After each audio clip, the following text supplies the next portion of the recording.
address the board? There's not.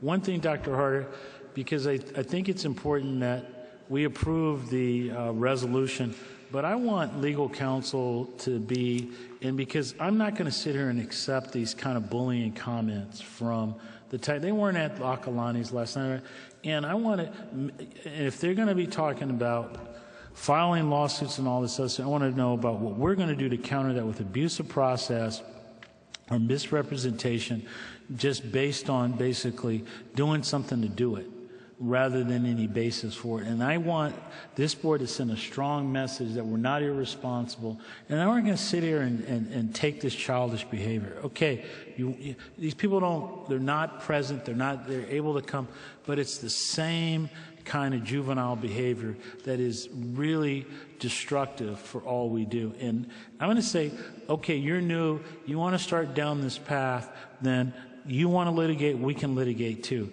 It's an abusive process and misrepresentation to just file a frivolous lawsuit that may end up affecting the investors who may purchase these refunding. I'm sick of it. And one reason why I didn't ask a lot of questions, because I didn't want to start creating a record that people are going to misrepresent and missay.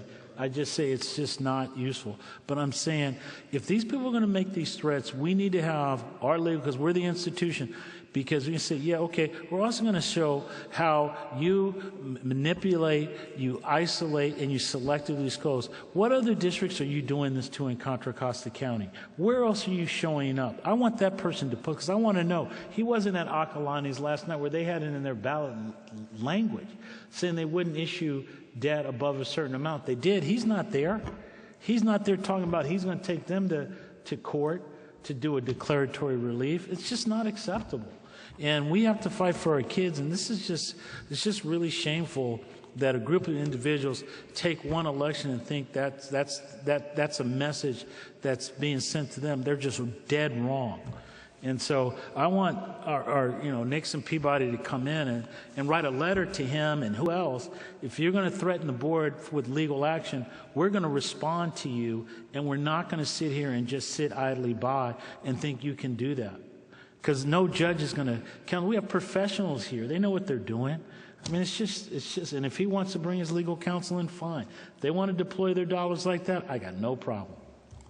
So I'm asking the board that if we have Nixon Peabody come in and talk to us about these acts by the taxpayers, is that acceptable to the board, the rest of the board, in terms of hearing from them their thoughts on it? Mr. Enos, are you okay with that? Absolutely. Ms. Cronenberg, you all right? Okay, Mr. Gross? Are we in process right now? Where are we in the process? No, we're done with it. We voted, so just to get an assessment from them about these threats that are being made by the Contra Costa Taxpayers Association. Okay, huh? Yeah, I would prefer not to talk about litigation in public. Right, that's what I'm saying. We would do it in closed session and bring them in next meeting in closed session, not publicly, but just have it in closed session. All right, so we'll have that, Dr. Hart.